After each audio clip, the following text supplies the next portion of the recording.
Sorensen. And I'm Rick Cavan. And we are therapists at Psyche Soma Psychotherapy in Fullerton, California. I enjoy working with young adults and teenagers experiencing struggles with anxiety, the inner critic, depression, and formulating their self-identity. Yep. And he's an awesome therapist, and he is going to be here full-time Super excited. So if you are looking for a wonderful therapist to work with, I highly recommend Rick for teens and young adults.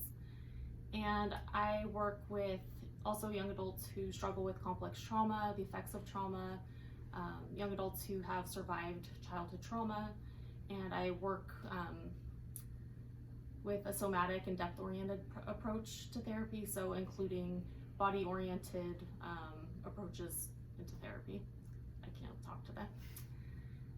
So anyways, we are excited to be back. We're maintaining social distance, I think, although it doesn't really look like it on here, but we have not recorded since March. It's been a while since right before we closed down. So we have some of our team working from home, some of us are still coming into the office, but we have not really had much time or energy to be focusing on doing fun stuff like this because we've been taking care of our own needs and supporting our clients during this time. So we're happy to be able to do this again, and yeah. Do you want to talk about our theme a little bit? Sure. Before we get started, I also want to let you guys know that this is not a replacement for therapy. If you or your loved ones are struggling, please reach out.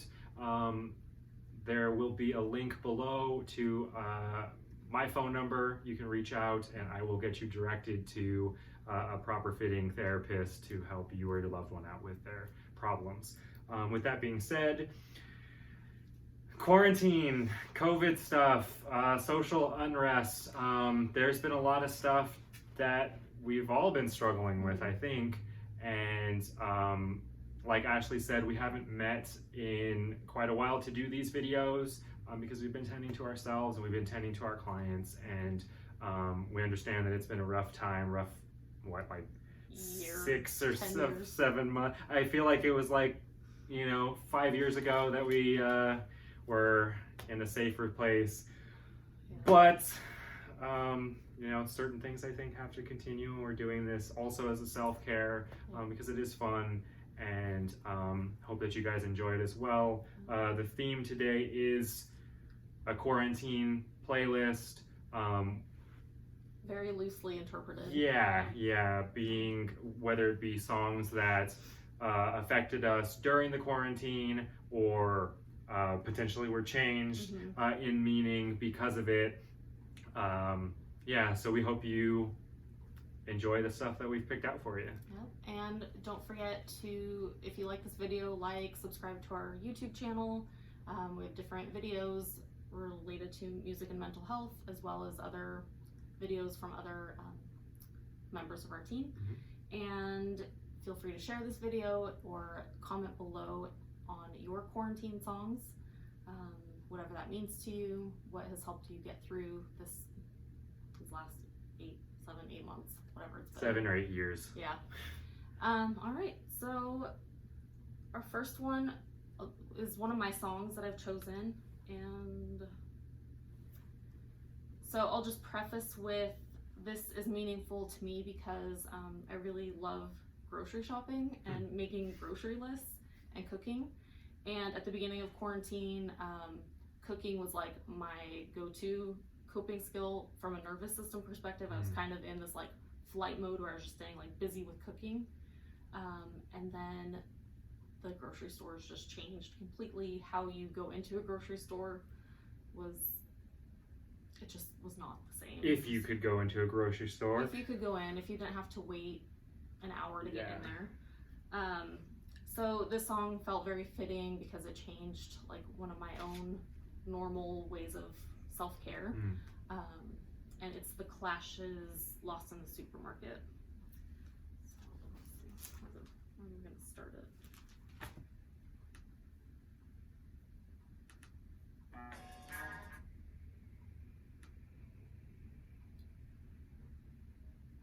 I feel We should take like a DJ class or something. If you guys can recommend some good DJ courses, drop some links. We're gonna have a little side gig. Okay.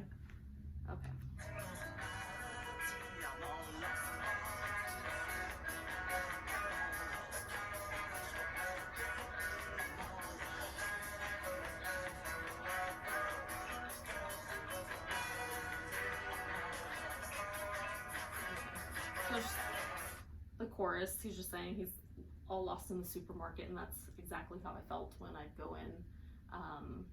I have like a couple favorite grocery stores, and it was just all changed. And even the feel, I've never seen people get so like aggressive in grocery stores. And I remember, you know, it was high stress. It was probably like a month into quarantine, and I just remember a few customers in the grocery store just were like yelling at each other over because someone wasn't 6 feet apart, which I understand, but it's like these heightened emotions, heightened distress, and people are dealing with it differently.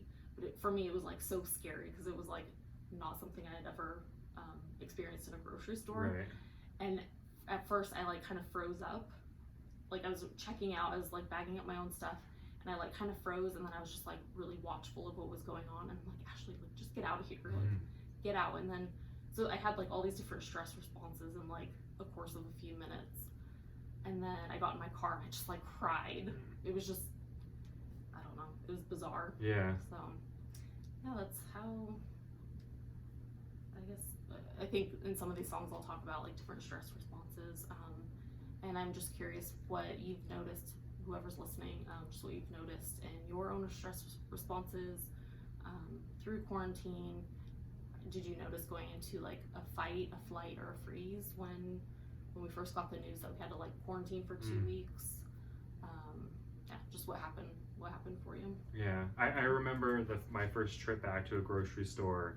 There was just so many people still, because it was like very early on in it, so everyone was still gathering all their stuff. It was just really bizarre. Like everything was kind of scattered, right? And then during that, right, during that first month and a half where everyone was fighting over toilet paper and all of that, it was definitely pretty chaotic. Yeah. So I'm glad all the pasta and all the beans and all the canned stuff have restocked. I felt a lot of relief once I saw those things back on the shelves, and that they aren't having to like disperse or like delegate how much goes out on the shelves anymore. Sure. So yeah, so I'm feeling better about the grocery store now. But, that first few months was really tough. So for mine, it's also in relation to the first month or two being on quarantine. For me, the bigger impact was at both jobs that I was at. I had to start working remote, which for me is really difficult because I am such a people person. I definitely gain my energy being around others, and the only outside interaction that I had, being outside, was going for my daily walk around the neighborhood a couple times a day. And with this next song, it sort of kind of plays at that, not being able to go outside. And while it's in the context, I think, difficult because of what was going on, the song also, this EP, it's Ville Vallo from the band Him. He put out a solo EP, and that came out right when everything started. So it was like, oh, this is gonna get me through the next like month and a half. And little did you know, have to get months. Right. But the topic and the context, at least for right now, is interesting given the juxtaposition of like the beauty and the music. For those of you who know the band Him, everything's really like pretty, and they call it love metal, you know, so it definitely still fits into that criteria. Run away from the sun.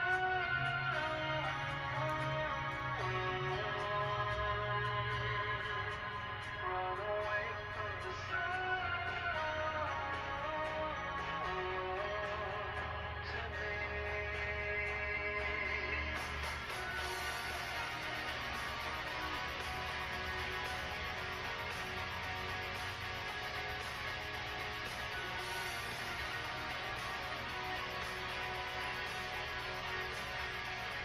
So I think, the choice is a little tongue-in-cheek because we couldn't go out. But honestly, the 4 or 5 songs that he put out on this EP were like getting me through the first couple of weeks of it because it had just came out. It kind of makes me think. I think our last video was the motivation and positivity, like what helps you get through. Yeah. I think that was our last Yeah. one. And it just sounds like this is something that's really helped you get through. And it also makes me think about like how at the beginning of COVID, everyone had opinions about what was going to help get rid of this virus. Right. And I think the sun was like, people were saying, be out in the sun, vitamin D really Right. helps. Right. And this is not going towards the sun. Right. Anything else about that one? No, I don't think so. I think that was a summary of it. Okay. Yeah. All right. My next one. So this song is something that I will never hear the same way again, and I'm not going to play the whole thing because, well, we never play the whole song, but I'm only playing the chorus because it used to be a song about a creepy teacher who liked underage students. That still remains the same, but the chorus, Don't Stand So Close to Me by the Police, is very fitting right now. Let's see.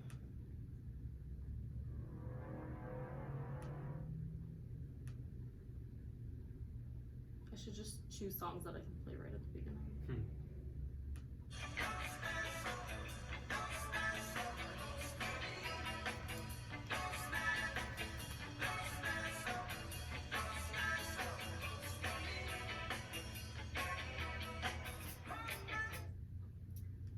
So I guess this also goes or speaks to kind of how I reacted when we could like go down the same aisle as other people, and I think this happens for me is like if someone's coming this way and I'm going down the opposite direction in an aisle, I like get as close to the edge of the aisle as I can. Like I just, if you're not in my like everyday bubble, Right. I'm like still like kind of like bracing and keeping away as far as possible. Right. It's funny because a lot of my introvert friends would start posting about like, oh yeah, staying 6 feet apart and being inside, nothing's changed. No problem. And for me, I'd see the other ones where it's like, check on your extroverted friends, and I'm like, yeah, please, I need it. Yeah. So I get that piece too. And being more introverted, like staying at home was not really an issue, but just like your everyday, like being out running errands, like just having to be so careful about these things that we normally don't have to. Right. Or even like you, Ingrid, myself, we've been in the office, and like just even like people you're used to, it's just like make sure, you know, Right. or being respectful, because I don't want to catch anything, and I would hate to be passing something Right. on if I was asymptomatic. So. Right. For me, it's the hard part about that portion of the time was, again, working that remote piece, like the sort of blurred boundaries of like, I'm at work and I'm also at home. Yeah. Like I'm on a break right now from seeing clients, so I'm gonna go for a jog and then come back and I have like a group or something. And it was just super bizarre for that like couple months that it was strictly remote for both jobs. And it just made it super awkward. Yeah, and I feel like that's kind of a common experience for a lot of people, is if they're having to work from home and like work and home life get mixed up and intertwined, and sometimes it's really good to like, at least for me, I like to keep work at work and home at home, but you know, there's something about us having to adapt during this time. It's bizarre. Yeah. Yeah, okay. I think that's all I have for that Okay. one. That will be a song I never hear the same way again. So for me on this next song, it kind of speaks to, while there's still a lot of social unrest happening, the sort of spearhead piece of that within the quarantine was the death of George Floyd, and a lot of things that kind of occurred in conjunction to that, and experiencing kind of more of a, I don't know, I had seen a meme where it was like, I miss the light days of the quarantine when we were like focused on watching Joe Exotic, and now we're like focused on this piece, and it, while not to make light of the situation, it truly felt like, whoa, like Right, there was a shift. divide, like a heavy divide, heavy shift. So I think this song speaks to that. This is Death of a Nation by Detoxy. Let me find the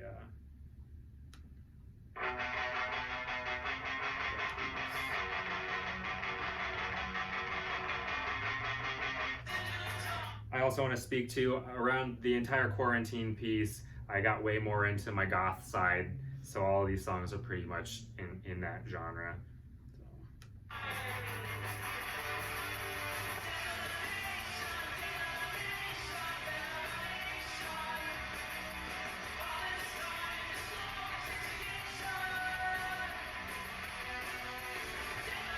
So it didn't come out, but the first line right before the chorus, it says the impact of our actions will catch up to us in due time, and then it says death of a nation, all this time a slow asphyxiation, now it's time for a complete obliteration. Mm-hmm. It just sort of again speaks to that piece of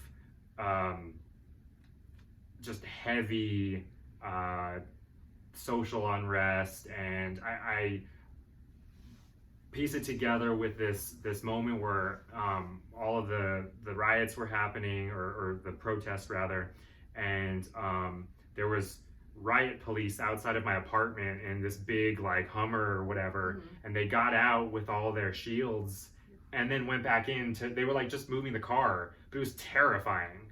Like they were outside and the lights were going off. It was just frightening. And just to see that piece, I remember, I don't know if you had said this, we were talking about the window of tolerance at one point in a conversation, and I vaguely remember you mentioning that that's more so for like emotions and things that we can't control, but it's different when it's like societal things that we can stand up against, mm-hmm. right? Like not trying to minimize clients' experience of these sort of social injustices, right. and build their tolerance against it because, right. they shouldn't have to. No. Right. Yeah. So our window of tolerance is like how much emotion can we hold? Yeah. How can we get better at any feeling is valid. Mm-hmm. How can we get better at holding space for that, mm-hmm. Without blowing up or shutting down, mm-hmm. right? But we also shouldn't build up a tolerance for injustice, right? Social, racial injustice. So it doesn't mean that you should tolerate hatred, that, mm-hmm. you should tolerate harmful, toxic things or toxic relationships. Mm-hmm. It's just building up the window of tolerance. If we can build up the emotional capacity, then we can take action, right. if we need to, right, or we can respond appropriately. Yeah. So, and I think I don't know. That's just even having had that conversation when we did, which was, I think it was a while ago. Yeah. Like this and that experience kind of triggers that in my head of like we shouldn't have to build up a tolerance to that or deal with it. No, I think people have built up a tolerance and a numbness, mm-hmm. and have experienced really negative results because of the culture that's been built up. And I think this has been a silver lining, mm-hmm. to this last 8 months, is that people are becoming more aware, mm-hmm. and really like forced to look at situations that just don't need to work anymore. Sure. So Death of a Nation is a good thing. Yeah, totally. Okay. All right, and my last song is kind of along the same theme of just like what this last 8 months has brought. I just think people waking up and being more aware, making changes, allowing for the death of just how we've been operating as a culture, mm-hmm. as a system, expecting and demanding change. Mm-hmm. I think the song kind of goes along with that theme as well. But also, like, we've been people have been coming to therapy more. And, Yeah. you know, we've been staying really busy during quarantine and during the pandemic and during the Black Lives movement. And I think people are getting, because they're really forced, you know, being forced to stay at home or encouraged to stay at home, there's been a lot more time for self-reflection. We're more aware of our relationship dynamics because there isn't the normal distractions that we have in Right. everyday life. So I think, again, this is another positive or another silver lining, is that people are really looking at themselves, their lives, how they show up in relationships, how they've been impacted by early life experiences, current life, and just really exploring that and questioning that. So this song is about transformation. It's called 46 and 2 by Tool. And it's one of my all-time favorite songs, but I feel like it's very fitting for this last week. And I wish I could play this song, the whole song, for all of you, but I encourage you to listen to it all because it's so good.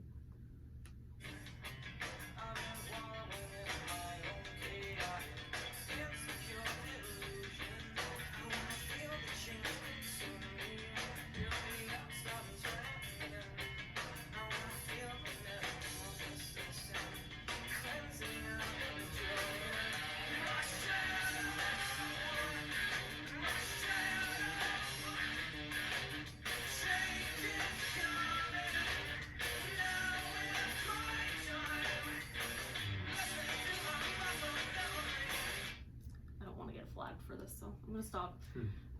But he is talking about his shadow, and it's a Jungian, Carl Jung's term for the parts of us that are repressed, denied, unloved, that get neglected.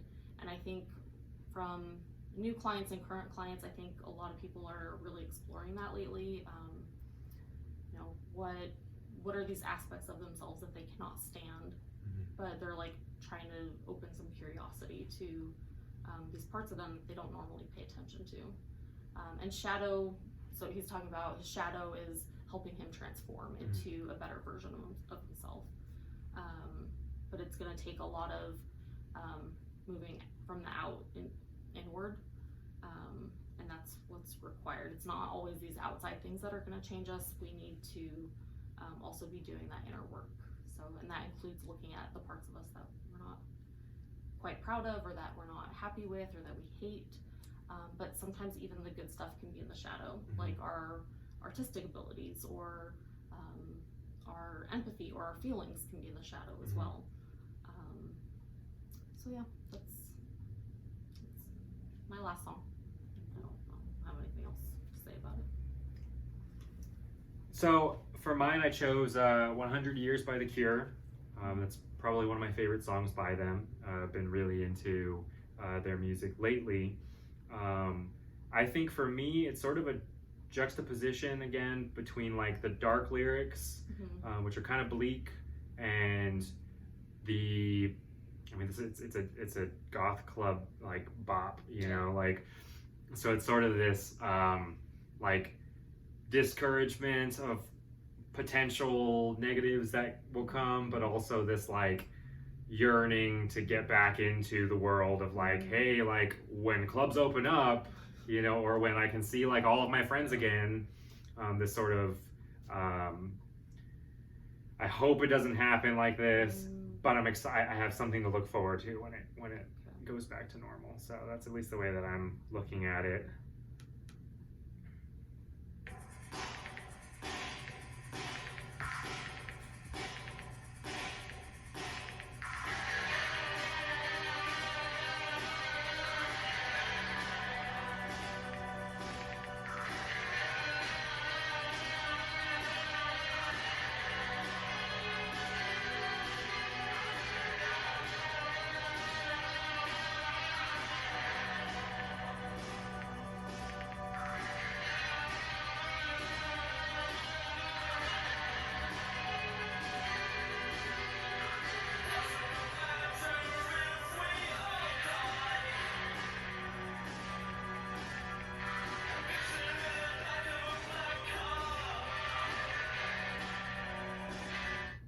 So I mean, just that guitar riff in itself is so infectious.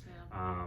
But like I said, the being, you know, the peak of the Cure's like gothier albums, it's like pretty bleak in lyrics. I was almost afraid of like choosing this one, but I feel like it does reflect some like, hey, so we have to do something differently to make sure that things get better. You know, I think that's kind of what it was for me.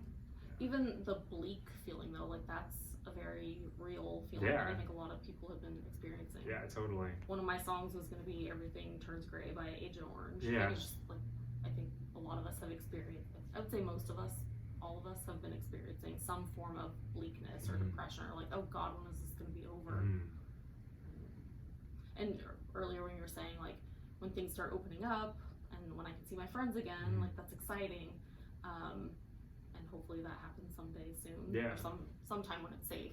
But I'm also like, I don't know when I'm gonna want to go to a show or a concert. Right. Like even when things are safe to do so. Yeah. I don't know. See, and I think one of the things, tapping into that part a little bit, that I'm gonna hope for is I'm never gonna take a, you know, in playing music, never gonna take a one person audience for granted ever again. You know, it's like, thank you for being here because this is why we're playing. You know, we're going to something that's at least a handful of people, not for that person interaction, but just being out. Not only for that person interaction, you know. Because I've seen people do clubs from their TV, you know, to other people, you know, on like Twitch or whatever. Like, you know, I've live streamed concerts and things like that. But it will be nice to have some in-person, you know, experience. Yeah, whether it's telehealth or playing shows, like that in person there's something different about the in-person experience. So, all right. Yep. I think we're all done with our songs. Yeah. Like Ashley said, if you guys had any songs that you can relate to with the quarantine, whether it be songs that got you through or songs that are just really impactful for you because of the experiences that you've had, please leave them below. Please hit that like button and the subscribe button if you are interested. We do have, we're in doing this, we're hoping to get this back and running. And we do have other videos with our awesome therapists on our channel as well. Yeah, all right, well, to be continued. We'll be back with another theme, and yeah, as long as it stays safe to do so. Yep, hopefully it won't be another 8 months. All right, everyone, thank you for being here with us, and we'll see you soon. Bye. Bye.